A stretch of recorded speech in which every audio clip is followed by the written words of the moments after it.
Ադրբեջանական բանտերում պահվող հայ գերիների նկատմամբ բռնության մասին ահազանգերը շարունակվում են։ Եվրոպական դատարանում հայ գերիների ներկայացուցիչ Սիրանուշ Սահակյանը հայտնում է, որ մտահոգիչ են ոչ միայն նրանց առողջական վիճակի վատ թարացման, այլև լուրջ վնասվածքների, այդ թվում կոտրվածքների մասին տեղեկությունները, որոնք նրա գնահատմամբ կարող են բռնության հետևանք լինել։ Արցախի նախկին պետնախարար Արտակ Բեգլարյանը Սահակյանի ահազանգերը հիմնավոր է համարում, նշելով, որ դրանք համընկնում են գերիների ընտանիքներից ստացվող տեղեկությունների հետ։ Բնականաբար ինքը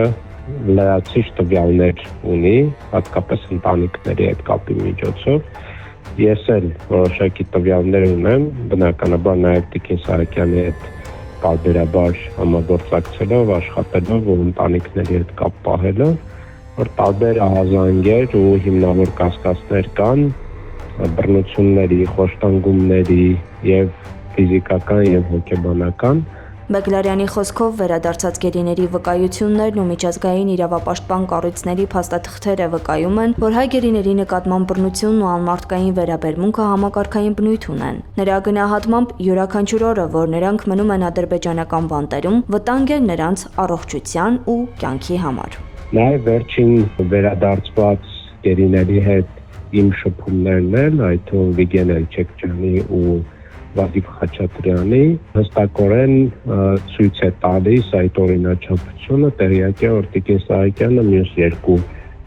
գերիների հետ էլ ունեցել է շփումներ ու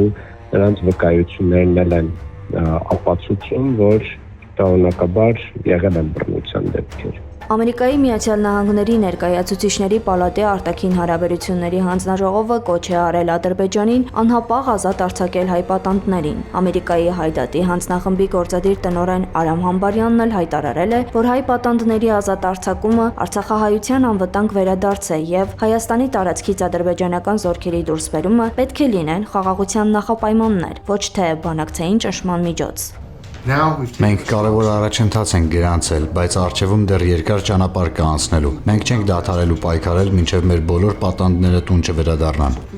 Միևնույն ժամանակ ԱՄՆ ներկայացուցիչների պալատի արտաքին հարաբերությունների հանձնաժողովը կոչ է արել Ադրբեջանին անհապաղ ազատ արձակել հայ գերիներին, մինչդեռ Ադրբեջանի Միլի Մեջլիսը բողոք է հայտնել ԱՄՆ ներկայացուցիչների պալատում ներկայացված իրենց խոսքով հակաադրբեջանական օրինագծի դեմ եւ դժգոհել ռազմագերիներ եւ քաղաքական բանտարկյալներ եզրույթների կիրառումից։ Ռազմագերիներ ու պատաններ տերմինները